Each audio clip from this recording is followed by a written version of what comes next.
सच कहते हैं कि नौकर नौकर नहीं रहता है, वो मालिक जरूर बनता है। उसमें लगन और श्रद्धा हो तो उसे कोई नहीं रोक सकता है। ऐसे ही भारत, सभी को पता है कि भारत अंग्रेजों का गुलाम रहा और Bharat British east India company से लेकर, यानी कि ईस्ट इंडिया कंपनी 1600 ईस्वी में स्टैब्लिश हुई, लंदन में स्टैब्लिश हुई। एक ग्रुप ऑफ ट्रेडर्स, जो कंपनियां लोग थे, व्यापारी लोग थे, उनको सभी ने मिलके एक कंपनी बनाया और यहां से लेकर लगभग 1857 तक भारत में यानी इंडिया में कंपनी का शासन रहा। ये कंपनी का शासन रहा और यहां से, क्योंकि 1857 में क्या हुआ था, महान विद्रोह हुआ और महान विद्रोह से क्या हुआ कि 1857 से लेकर 1947 तक भारत जो रहा वो ब्रिटिश सरकार के अंडर में रहा। ये ब्रिटिश सरकार के अंडर में रहा। इंडिया आजाद हुआ लगभग 250 सालों तक भारत एक कंपनी और ब्रिटिश सरकार के अंडर में गुलाम रहा। लेकिन अब हम ब्रिटिश सरकार की जो सबसे बड़ी पोस्ट है, वो जो पीएम का जो पोस्ट है, वो भारतीय बने हैं। ये भारतीयों के लिए बड़ी एक मैसेज है, संदेश है।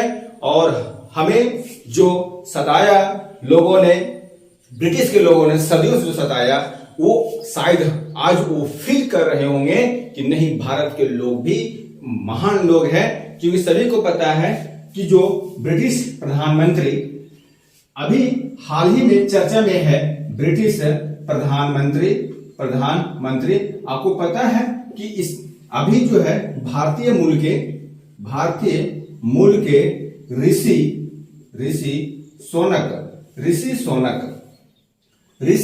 सोनक जो है वो ब्रिटेन के प्रधानमंत्री बने हुए हैं। 250 सालों के बाद अंग्रेज भारत को गुलाम किया।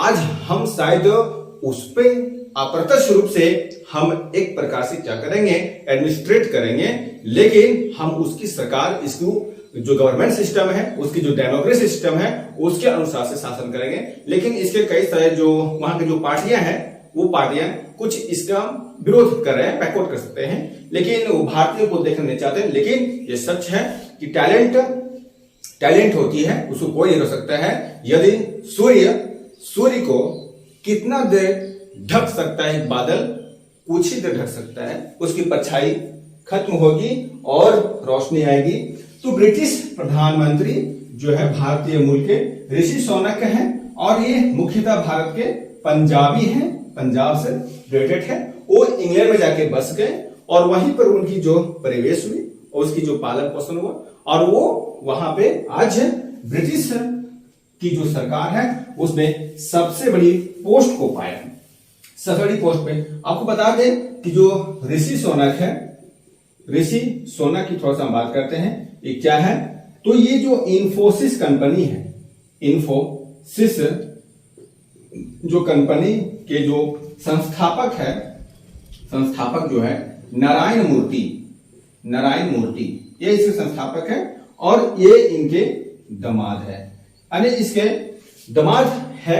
इन्फोसिस कंपनी के संस्थापक नारायण मूर्ति के हैं। ऋषि सोनक जो है वो कौन से पार्टी से बिलोंग करते हैं, इसकी जो पार्टी क्या है, तो इसकी जो पार्टी है वो कंजर्वेटिव पार्टी है। ये बहुत इंपॉर्टेंट है।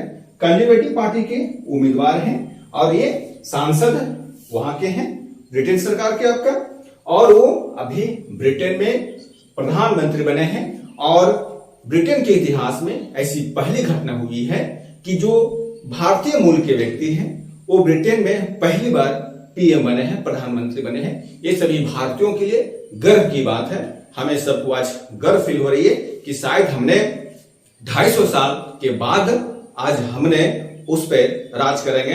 अप्रत्यक्ष रूप से करेंगे, प्रत्यक्ष नहीं कर पाऊंगा। तो ये यहाँ पे चर्चा में है, ऋषि सोनक है। आपको मालूम होना चाहिए कि 1947 में इंडिया की जो आजादी हुई थी वो वहां पे लेबर पार्टी थी।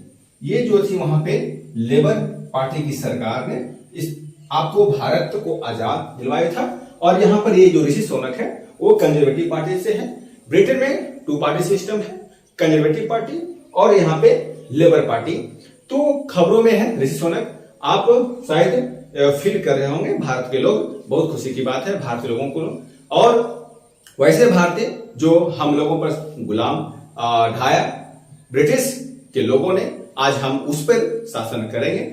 और शायद ऋषि सुनक भारत और इंग्लैंड के बीच जो आर्थिक सहयोग है, जो सांस्कृतिक सहयोग है और कुछ जो डिस्प्यूट रही है कि शायद वो भारत को लौटाए, मैं इस वीडियो के माध्यम से कहना चाहूंगा कि सभी भारतीय लोग क्या कुछ कहना चाहते हैं ऋषि सुनक के बारे में। आप डिस्क्रिप्टिव जो बॉक्स है, कमेंट बॉक्स है, आप उसमें अपना विचार साझा कर सकते हैं। हम उस विचार पर विचार करेंगे। आप वीडियो को ध्यान से देखिए, समझिए, खबरों में है। आप हमारे साथ बने रहिए, पढ़ते रहिए, आगे बढ़ते रहिए, फर्स्ट रहिए और मस्त रहिए। जय हिंद।